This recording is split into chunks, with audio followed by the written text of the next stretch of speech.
All right. Welcome back, guys. I am super excited today. I have Chris Hale with me. He is a coach and he's going to tell you all about his niche and all that. But I know Chris from, gosh, I do you know how long ago that was with the coaching? Did you see that when you came across that file? It might have been 2021. Okay, a while ago. Yeah. I think more than once I might have gotten coached by Chris, but an excellent coach with self-coaching scholars where I first started getting coached. And I was just so excited to bring him on to talk to you guys. So, Chris, can you go ahead and introduce yourself? Yes. Hi, I'm Chris Hale, and I am a life coach and certified coach instructor. And I pretty much do general life coaching. I get clients who come to me for all sorts of things, and I haven't really decided to specifically niche down aside from having an interest in scheduling, which we'll talk about. Yeah. But I really love coaching on just anything. I love helping people like with their businesses when they come to me with that. I love helping them with, I've done like relationship coaching. I've done um, just like everything, like just whatever you can imagine. And I really got that from being in scholars, from coaching in scholars when you never knew it was coming. It Yeah. was it was so amazing to like coach all day and have no idea what was going to be like coming to you. And and one session you're coaching a doctor who's like stressed out about, you know, patient care, and in the next one it's a mother who's stressed out about childcare, and it's like Yeah. it's just so interesting to go through the gamut of that. And I think I learned that I love just coaching hmm from that experience. And that is every SCS coach that I hear from says the same thing. And it's just for you guys to have some clarity on what's going on there. These are 20-minute sessions. And are they back to back for you guys, Chris? Well, we get to schedule them however we want to. Okay. So like we're in not that I coach there anymore, but when I did, um I would schedule myself in blocks for like 2 hours at a time, usually 2 hours. Mhm. And then it would be back to back sessions for 2 hours, and then I would take a break. If you wanted to, you could schedule yourself a break every 10 minutes, every 20 minutes, if you Yeah. ideally wanted to, but I don't know that that would work, but yeah. It's funny because I have clients that are like, I couldn't go back to back. Aren't you exhausted? And I'm like, no, I love like client after client. Like I thrive on it. It's just so exciting. But these are like 20-minute sessions. It's funny in my little cohort of coaches when I was getting certified, so many of them would say you can't get anything done in 20 minutes, meaning like the 20-minute sessions weren't enough to like make a difference. And I'm like, you guys, you can get so much done in 20 minutes. And I would try to convince them of this. But it really changed my life. Like a lot of my executive function skills were built in coaching by coaches that didn't know they were building my executive function skills. uh, And it was just me coming to them with my problems and them helping me, because that's what coaching is, right? They're helping me work out my problems. And then it would just continually help me in all the areas that I was struggling: time management, organization. Even so, we didn't talk about this before the call, but I have show rabbits. And people, when they think of show rabbits, they think of like you make them jump through little hoops. No, it's not like that at all. It's more like a breed distinction type thing. And I raise blue-eyed white mini Rex. And so they're the real soft ones. And it's a lot of work. Like they they have bodily functions. They're all in this like air conditioned shed because I live in the middle of the desert, and the spiders like to move in and that needs to be taken care of, and there's fur everywhere. It's a lot of cleaning and taking care of things. And through coaching, actually, I took this like really hard job and made it so much easier because they just asked me like the question, like, what if this process were easy? And now that's like my favorite question to ask people, like, what if this were easy? And it's funny, we get so creative. And there were just ways that I like improved things so much so that this hard job was no longer hard. And so it's funny, like all the like areas of life that coaching can really affect. It can touch, yeah, all of your life can be impacted because when you change the way that you see the world, the whole world changes. Mm, And so sometimes it's one question, and it's so funny to think that you can't do anything in 20 minutes. I've had sessions in Scholars that were 7 minutes yeah. where someone came in, they told me their problem. I asked them one question, and their entire brain unraveled in that time. And they're like, oh, I think I'm done. So coaching doesn't have to take a long time. Yeah. And Chris is a great question asker. And like that's what every great coach is. And I was listening to his podcast, and you were interviewing a young lady who was a coach and she was struggling about going back to work. Do you remember who that was?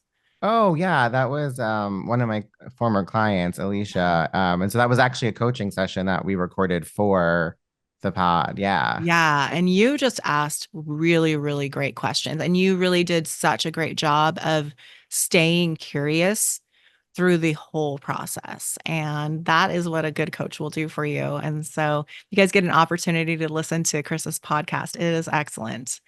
And also your social media, I noticed, is you're Oh, always like putting up such like thought-provoking things. oh, thank you. Such a good job with that. Oh, And I really obviously it's appreciate just that. you spilling out your brain into social media.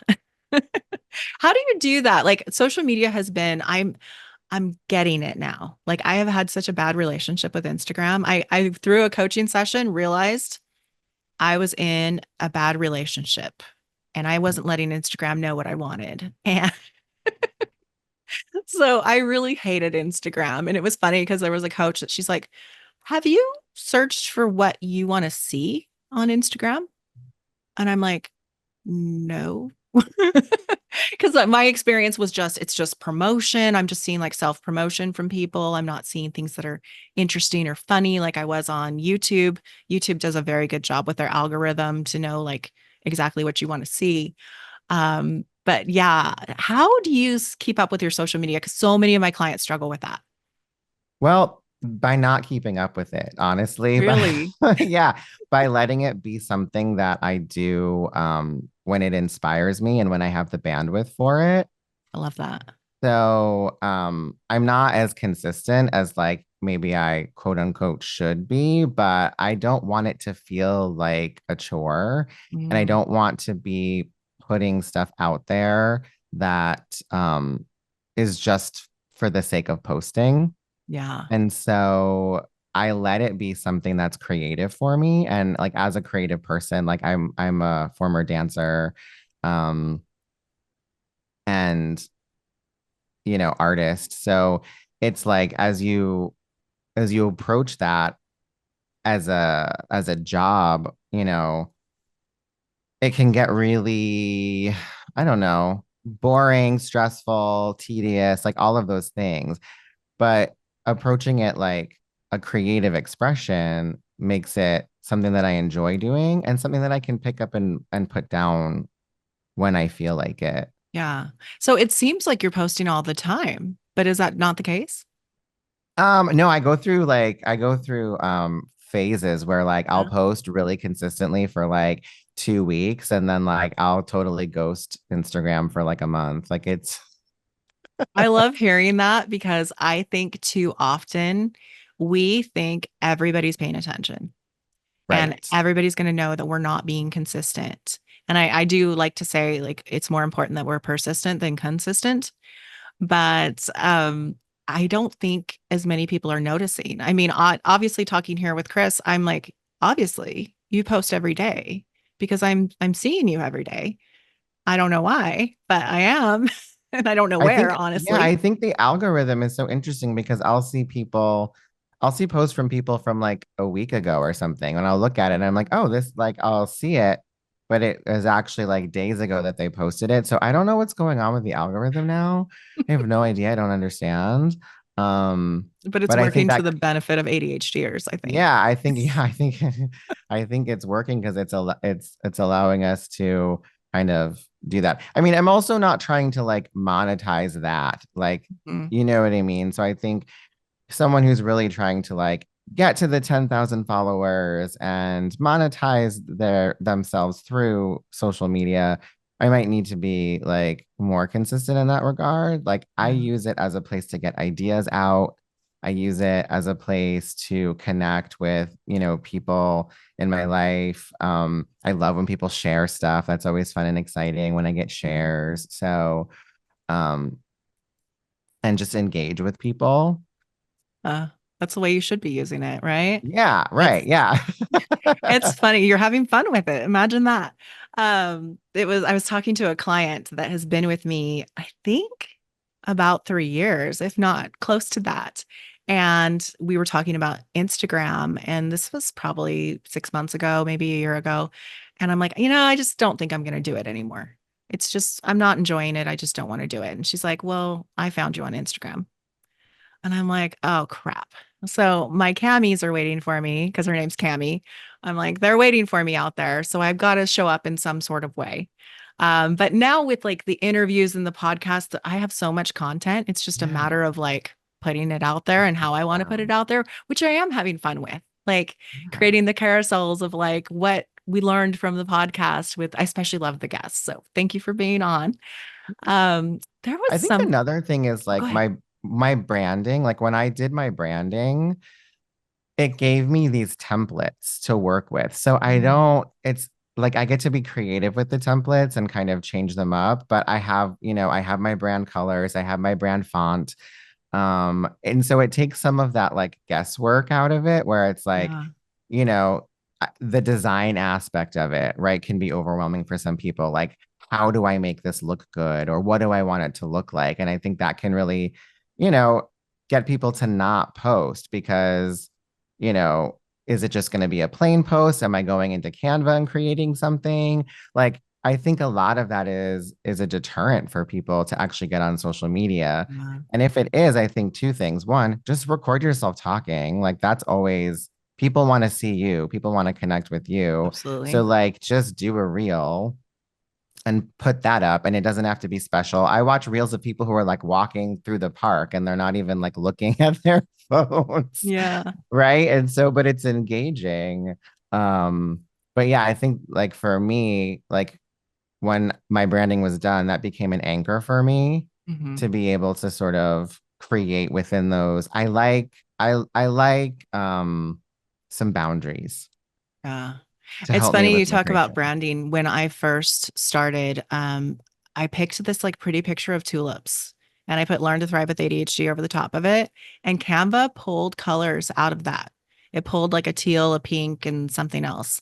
And I'm like, those are my brand colors. I was So so big into like not overthinking it, yeah. that I just like let it happen. And now I've rebranded since. And like, I don't know if you can see behind me, but like I'm kind of a Wonder Woman nerd. Like since I was 5, I was the kid jumping off the couch with like the Wonder Woman.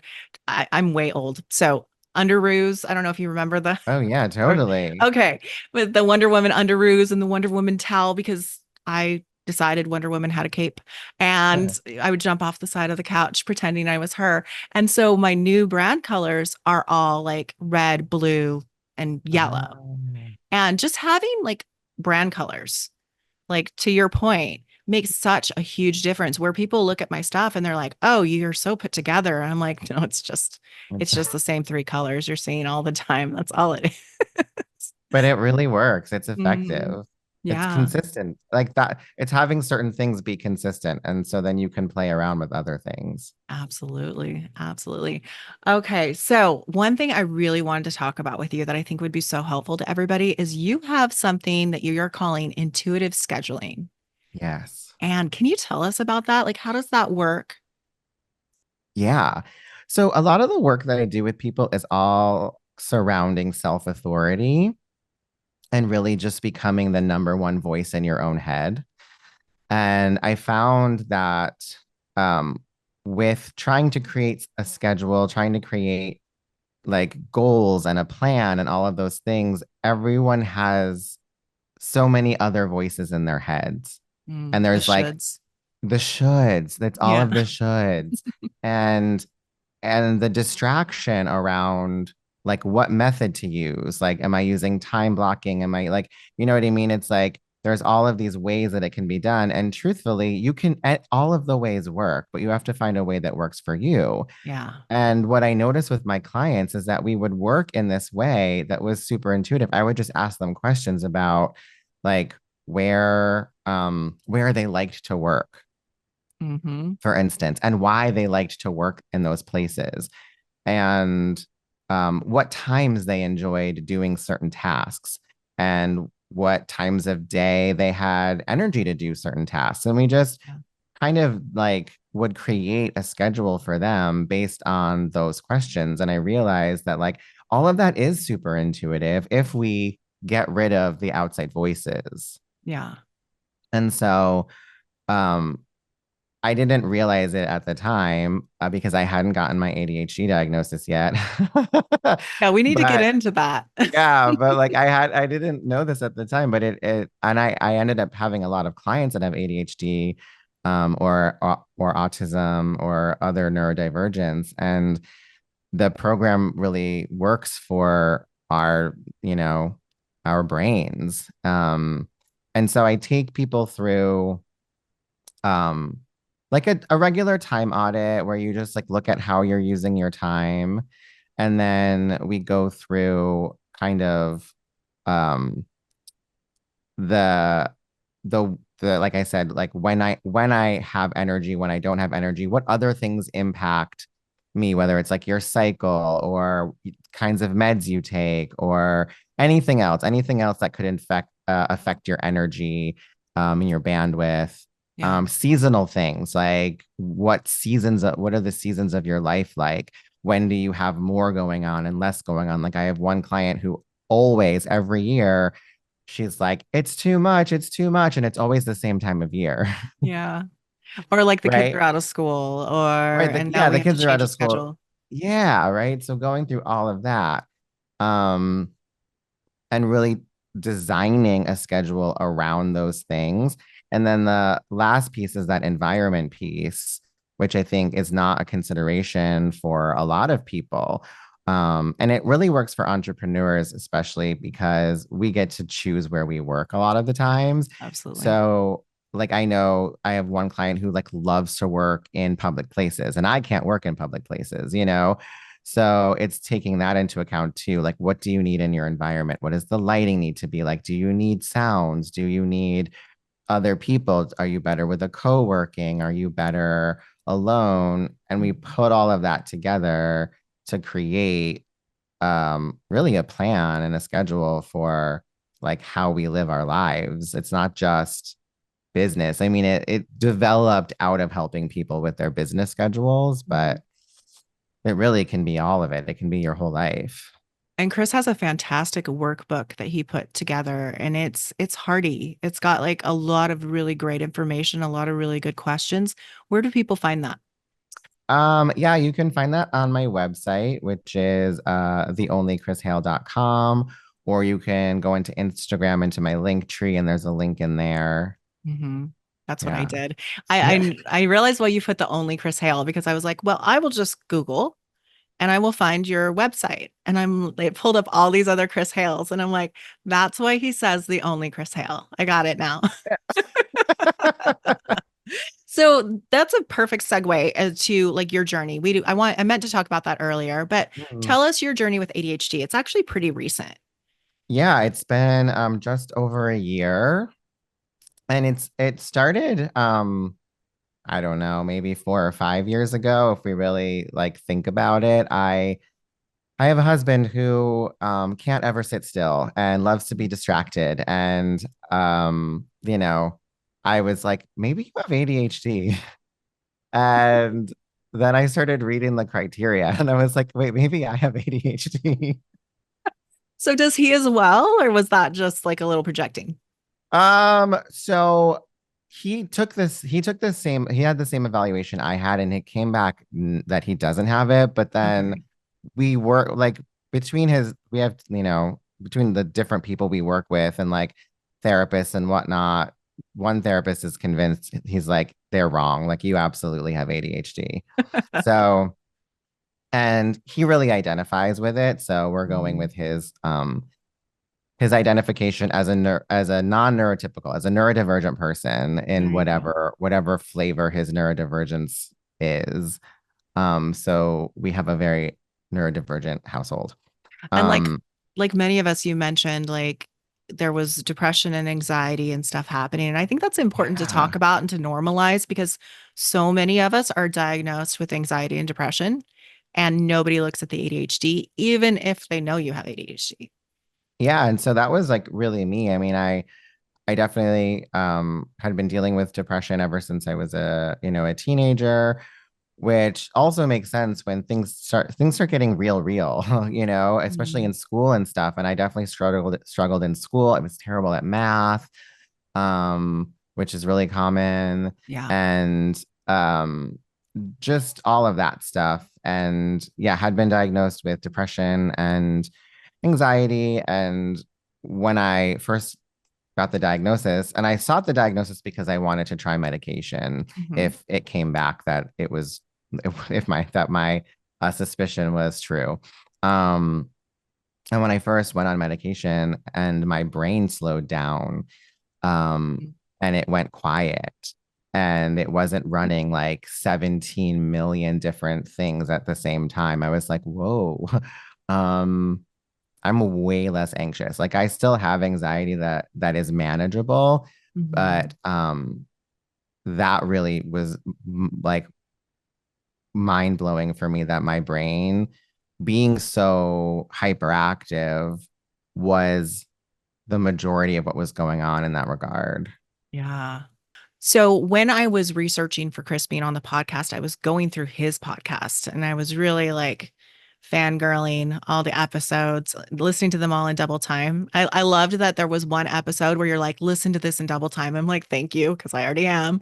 And I listen to everything in double time. Me too. And so I was listening to all this. And as I was going through, I was noticing like your journey with Soul Cycle. And what I loved seeing was you manage your mind around like, I'm going back to Soul Cycle. This is the thing. It's challenging, but I'm going to get through it. And then the like more challenges. And then there's a period where like you're okay to let it go. So like the reason I want to talk about that is like so many times people go into something and they feel like guilt or shame about letting things go. Like what was that process for you?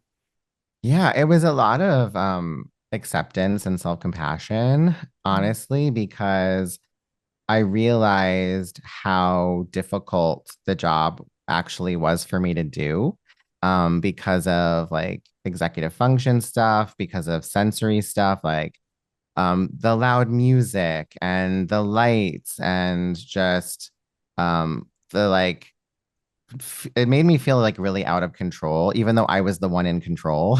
Yeah. And for Right. Like, clarity, Chris was teaching Soul Cycle. yes, I was teaching at Soul Cycle. And so um I really realized that like these were not things that were going to improve. Mhm. And if I was going to stay there, then it meant accepting like a level of burnout that I really wasn't like willing to continue to stay in because it really was burning me out. Yeah. Um, because of the like how many things you have to have going on. And I'm a good multitasker, but like it's so many different things like coaching the people, the timing the class, knowing what's going on in regard to that. And the playlist is timed out for you, but like just remembering like every single thing, like everything you're doing throughout the class. It's not like teaching a dance class. I'm a dance teacher. There's so much room and space in a dance class to like figure things out and take your time. And this just felt like it was at a pace that I couldn't keep up. That Yeah. was like overwhelming for me. Um, You mentioned it was like really like stressing your executive function yeah, skills. it was really stressing in my executive function. Um, and so that realizing that and realizing that like this isn't going to get better, like quote unquote better, like there's no way to change that for me in my experience. I had to accept that. And that was really hard to do. But this whole year has actually been a year of acceptance and self-compassion, Yeah. learning about myself, learning, and a lot of grief. I've had a lot of grief in the last year too. I think that's a real thing to talk about, especially with late diagnosis, is like the grieving that happens of like the things that could have been easier Yeah. um had you known. But the accepting of like, oh, no, it's just my brain works differently or my nervous system works differently. And Mhm. my nervous system is not designed for this. My particular nervous system. I'm not saying that anyone like with ADHD or similar things couldn't handle it. It's just my particular nervous system was not handling that. Yeah. And I could have gone into a shame spiral around it, and I probably would have like 10 years ago. But A, having coaching tools, and then B, understanding that there are just specific things about me with this diagnosis that are what they are. Hmm. Um, and no amount of like trying to fit this square peg into a round hole is going to work Yeah. was really freeing actually. And it allowed me to walk away not feeling bad about making that decision. Yeah, and I think people experience the sensory issues, but I don't think that they really like pay attention to how it affects their everyday life. When I hear you describe like the lights and all that kind of stuff, I think of a Walmart. I can't stand going in a Walmart.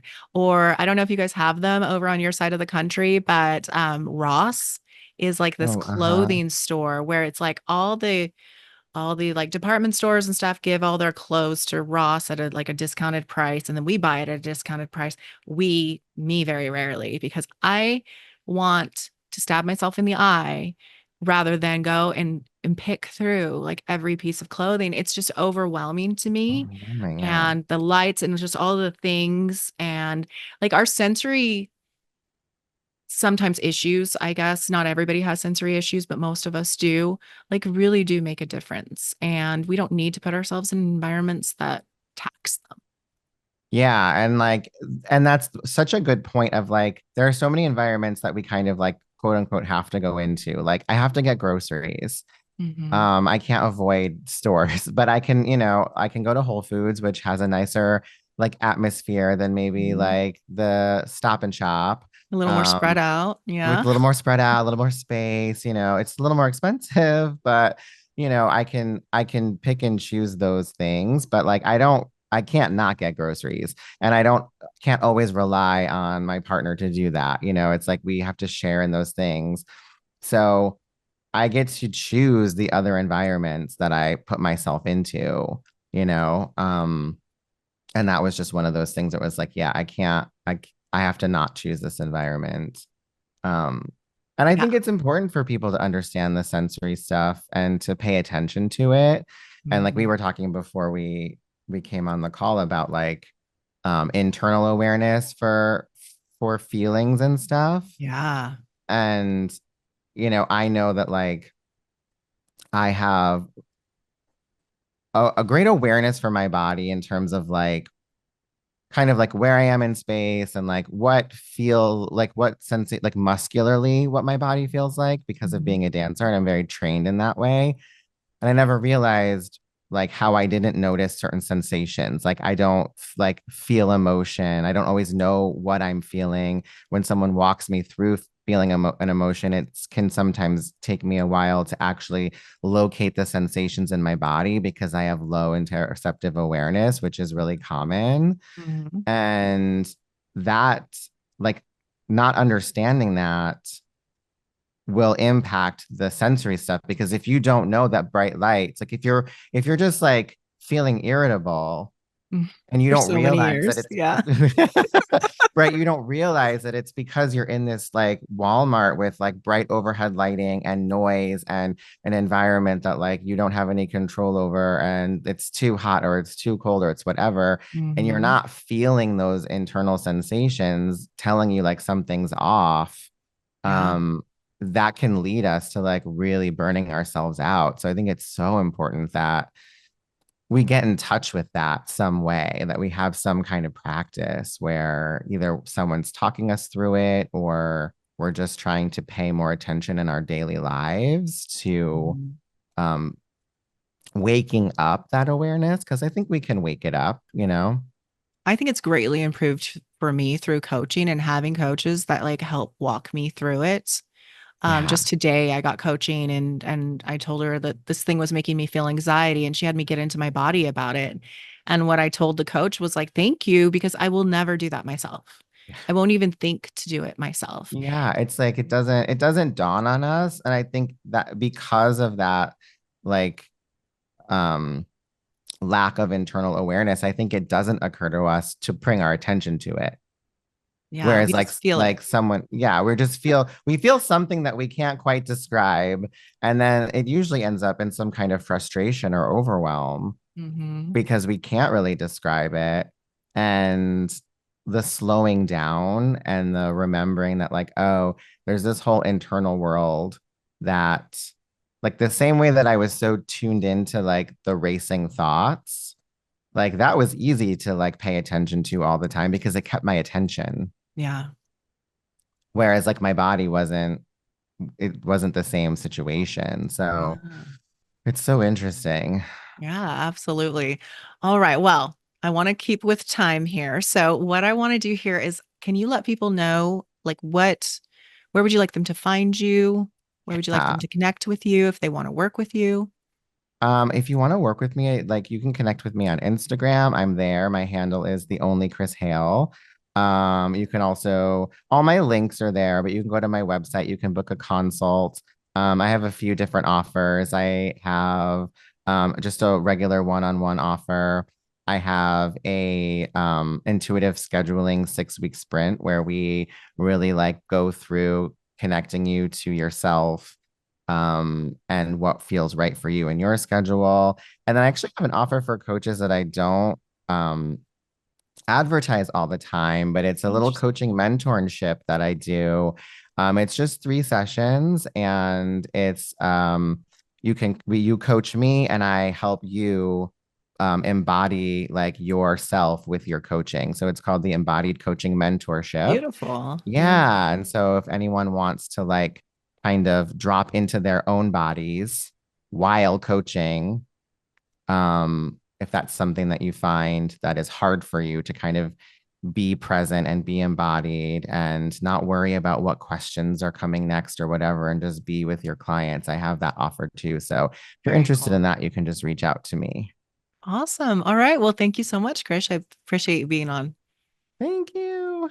All right.